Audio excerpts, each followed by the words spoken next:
من أنا من أنا من أنا لولاكم كيفما حبكم كيفما أهواكم.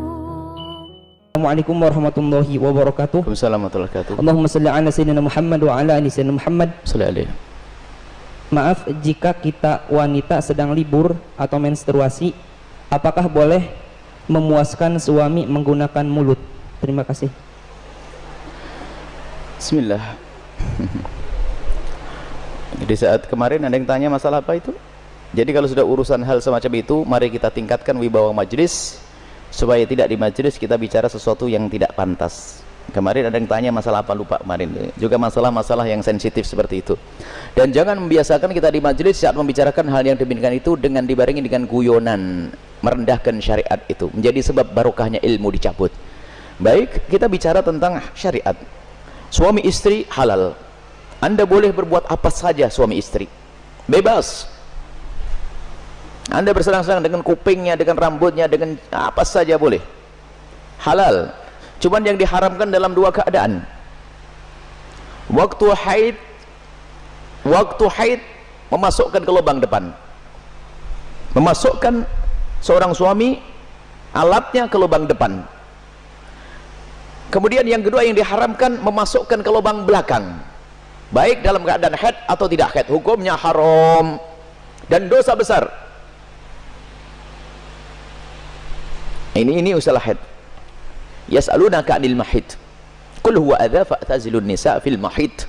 Bertanya tentang haid, bagaimana jauhi wanita untrusan itu. Tidak boleh menggauli istri dalam keadaan haid. Haid bukan istihadah ya. Istihadah adalah darah tapi bukan darah haid. Ini ada ilmunya khusus.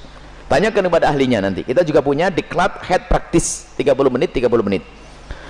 Kemudian selebihnya adalah Anda boleh bersenang-senang, boleh apa saja. Mohon maaf, jadilah wanita cerdas. Ini adalah ilmu yang mungkin jarang dihadirkan.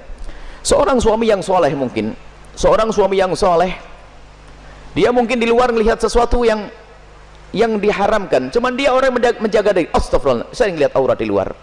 Karena dia seorang soleh, dia tidak mau menuruti itu semuanya. Karena itu adalah haram, maka dia tutup mata, pejam mata dan menjauhkan itu semuanya. Tapi dia seorang laki-laki normal, bangkit syahwatnya. Pulang ke rumah, istrinya mens. Istrinya ada halangan, ayo mau diapain? Ayo menjadi istri yang aktif, inovatif. Anda tidak boleh melayani suami Anda dengan sesuatu yang khusus itu. Tapi Anda harus bisa senangkan suami dengan diri Anda misalnya. Mohon maaf, ini majelis mulia. Jika seorang suami mengeluarkan air mani dengan tangannya sendiri, maka dia telah melakukan kesalahan dan dosa. Tapi kalau dia mengeluarkan air mani dengan tangannya seorang istri, kecerdasan istri, selesai. Dan itu adalah pahala. Maka jadilah istri cerdas. Jangan istri kalau sudah lagi Masya Allah, libur buat kopi, liburnya dengan suami, sampai suami itu Masya Allah, stres. Anda bisa menyenangkan dengan diri Anda. Mohon maaf, mufakhadah di antara dua paha, yang penting tidak masuk wilayah itu. Atau apa saja, mohon maaf ini saya sampaikan majelis mulia, sebab banyak wanita gayanya sih modelnya kayak hebat-hebat, tapi Masya Allah bikin stres suami. Hati-hati itu, hei para wanita, sadar. Senangkan suamimu dengan apapun yang Allah berikan kepadamu, dengan tanganmu, dengan apapun. Yang penting kalau Anda haid jangan masuk wilayah itu. Sebab kadang suaminya sampai ngenes sudah tidur, masak diwakin kopi enggak, sarapan enggak. Bang beli makan di warung aja bang, yang ngoroknya yang digedekan. Wahai para istri yang solehah, Anda harus aktif dan inovatif. Ada ide-ide untuk menyenangkan suami. Adapun masalah mohon maaf yang ditanyakan dengan mulut, ketahuilah, hei para suami, engkau tidak boleh memaksa istrimu untuk melakukan itu karena belum tentu dia nyaman. Kalau dia merasa jijik, Anda tidak boleh paksa. Haram atau sebaliknya. Tidak boleh egois seorang suami. Harus kau lakukan, tidak. Kenapa? Mohon maaf, karena itu adalah wilayah yang bukan wilayah bersih. Wilayahnya orang dari makanan yang bersih dibuang lewat mana? Lewat itu. Akan tapi kalau memang ada seorang wanita yang mau melakukannya misalnya atau sebaliknya, bagaimana, apakah boleh? Ketahuilah, di situ ada cairan yang najis. Air mani tidak najis, khilaf di antara ulama. Madhab Syafi'i najis, tapi cairan selalu najis. Maka kalaupun seandainya harus melakukan, mohon agar tidak ditelan. Karena itu adalah jangan sampai karena itu najis. Tidak usah ditelan cairan-cairan. Adapun masalah air mani adalah khilaf di antara ulama, akan tapi boleh seorang suami, seorang istri melakukan yang demikian tentu dengan keridhaannya.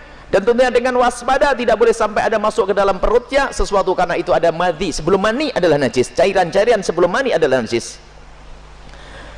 Dan wahai para suami dan para istri, yuk kita melakukan sesuatu yang sesuai dengan petunjuk Nabi SAW, akhlaklah yang baik.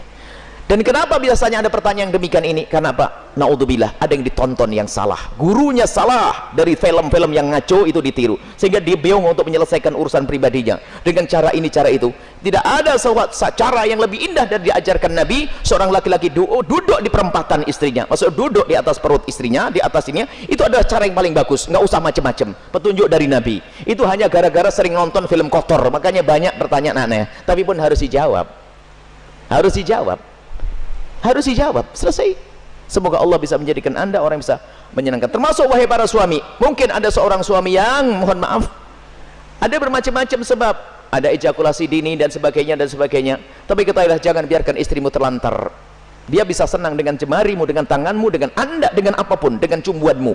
Jangan sampai menjadi seorang suami egois. Dan Nabi marah. Nabi marah dengan seorang laki-laki yang mendatangi istrinya seperti binatang mendatangi betinanya. Nggak pakai muqaddimah, pakai minyak wangi dulu deh para suami, sikat gigi yang bersih, kemudian cumbu, rayu, seperti halnya engkau ingin melihat dia cantik, dia jaga, ingin melihat engkau paling tidak agak ganteng dikit deh.